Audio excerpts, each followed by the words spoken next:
Tudi če je hormuška ožina zaprta, iraška nafta še vedno teče. Supertanker, ki prevaža več kot 2 milijona sodčkov iraške surove nafte, je izplul iz zaliva proti Kitajski, domnevno po poti, ki jo je odobrila Iran. Medtem iransko zunanje ministrstvo pravi, da Teheran ne zaračunava pristojbin ladjam, ampak pobira nadomestila za navigacijske storitve. Torej da, pobiranje denarja za varen prehod, to pa odpira vprašanja tudi o tem, kaj bi dogovor pomenil za to mednarodno vodno pot. Za več o tem se nam pridružuje Samuel Ben-Or, raziskovalni analitik pri Foundation for Defense of Democracies.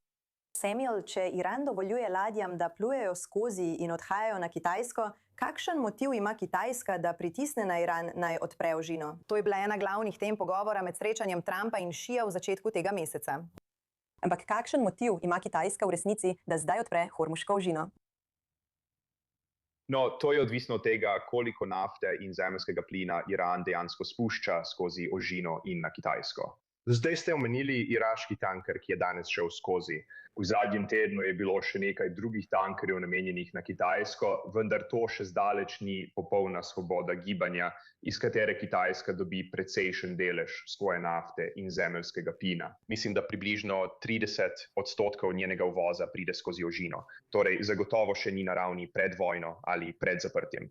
Če bi Iran nekako tehnološko lahko zanesljivo filtriral vse ladje, ki grejo samo na Kitajsko ali v Pakistan ali kaj podobnega, v še eno njim naklonjeno državo, potem bi to uničilo spodbude za Kitajsko, da bi pritiskala na Iran, za kar je Ši na vrhu dejal, da bo to storil.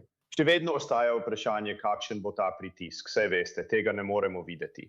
Kakorkoli, to ni tisto, kar trenutno vidimo. Tako ima Kitajska še vedno ogromen presežek na svojem trgu uvoza nafte, ker čeprav je bilo nekaj ladij tu in tam dovoljenih za prehod, to ni niti približno na ravni pred vojno. No, Samuel, danes še nekaj drugih zanimivih poročil. Saudi Al-Arabija poroča, da je Iran pripravljen prenesti del svojih zalog visoko obogatenega urana na Kitajsko in išče zagotovila iz Pekinga, preden začne kakršnekoli postopke v zvezi z dogovorom z Združenimi državami. Ali bi bila Kitajska država, ki bi tako ZDA kot Teheran zaupala ravnanje s tem obogatenim uranom? Kakšno vlogo bi lahko imela tukaj? Rad bi to uvodoma povedal, da gre za zelo novo poročilo in da se ves čas pojavljajo različne trditve, še posebej glede obogatenega urana. Tako da ostaja vprašanje, ali je to res ali ne. Če je res, bi Trumpova administracija verjetno sprejela ta dogovor.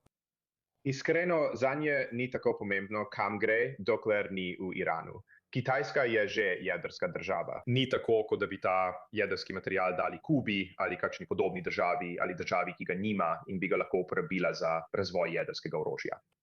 Ali je Kitajska zaupanja vredna? Absolutno ne. Ampak z njimi se je veliko lažje dogovarjati kot z Iranom, tako da mislim, da bi Trump to štel kot zmago.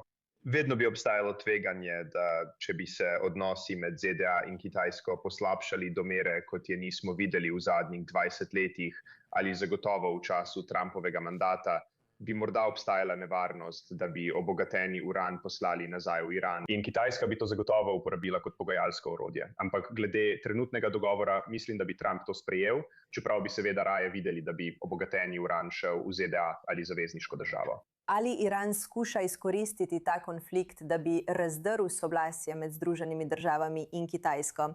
In ali mu to sploh uspeva? Do zdaj je bil Iran precej neselektiven, saj so bile motnje na svetovnih naftnih trgih čutiti praktično po vsem svetu.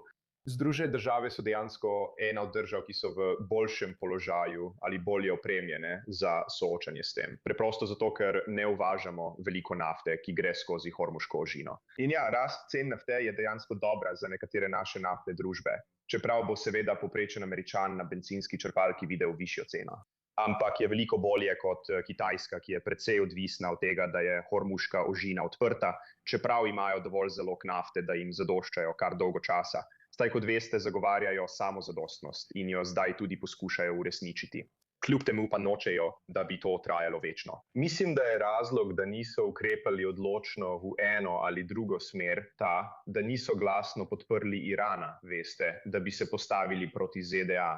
In čeprav so obsodili zaprtje ožine, še nismo videli, da bi resnično pritisnili na Iran. Tako da mislim, da Kitajska samo čaka, da vidi, ali bodo njihove zaloge zdržale dovolj dolgo, da jim ne bo treba si odtujiti Iran ali utrpeti resnične izgube zaradi zaprtja Užine, kar se jim za zdaj še ni zgodilo. Samuel Ben Orr, lepo, da ste danes z nami na i24 News English. Hvala za to analizo.